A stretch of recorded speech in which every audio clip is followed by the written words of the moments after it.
మళ్ళీ అడగండి 2019 నుంచి 2024 అంటే మీ ప్రభుత్వంలో మీ బిడ్డ ప్రభుత్వంలో ఈ 5 సంవత్సరాలలో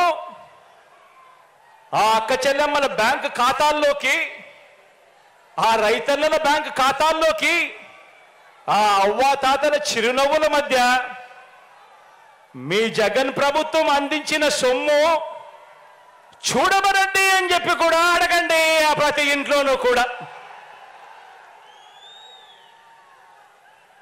కోవిడ్ కష్టాలు ఎన్నొచ్చినా కూడా మీ బిడ్డ మాత్రం ఆ ప్రతి పేదవాడి ముఖంలోనూ ఆ పేదవాడి కుటుంబంలోనూ చిరునవ్వులే చూడాలని ఆరాటపడ్డాడు మీ బిడ్డ.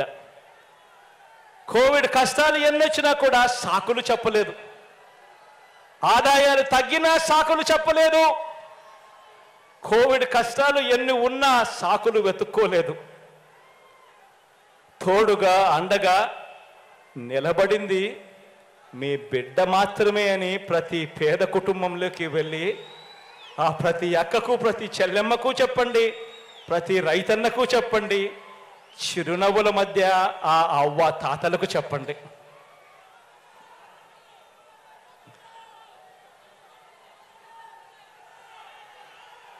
వార్డు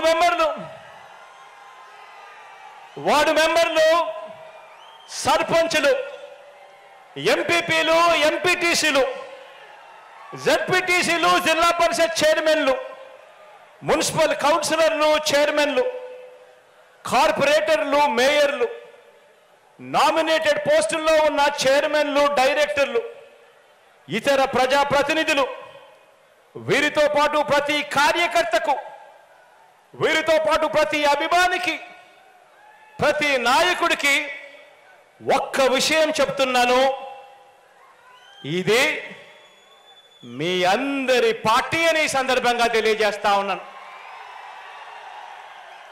ఇది ఒక జగన్ పార్టీ కాదు, ఇది ఒక జగన్ పార్టీ కాదు, ఇది మీ అందరి పార్టీ అని చెప్పి సందర్భంగా తెలియజేస్తా ఉన్నాను.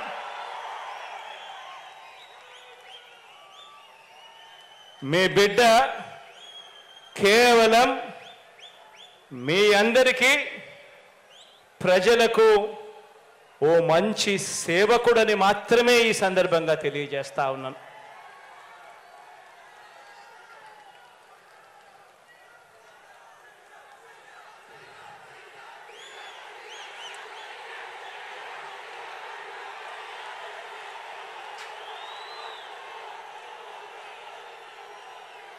కార్యకర్తల్ని నాయకుల్ని అభిమానించే విషయంలో వారికి పదవులు అధికారం ఇచ్చే విషయంలో రాష్ట్ర చరిత్రలోనే కాదు దేశ చరిత్రలోనే కూడా ఏ పార్టీ చేయని విధంగా కార్పొరేషన్లు ఏర్పాటు చేసి కార్పొరేషన్ల చైర్మన్లు డైరెక్టర్లు నియమించిన ప్రభుత్వం కూడా మనది.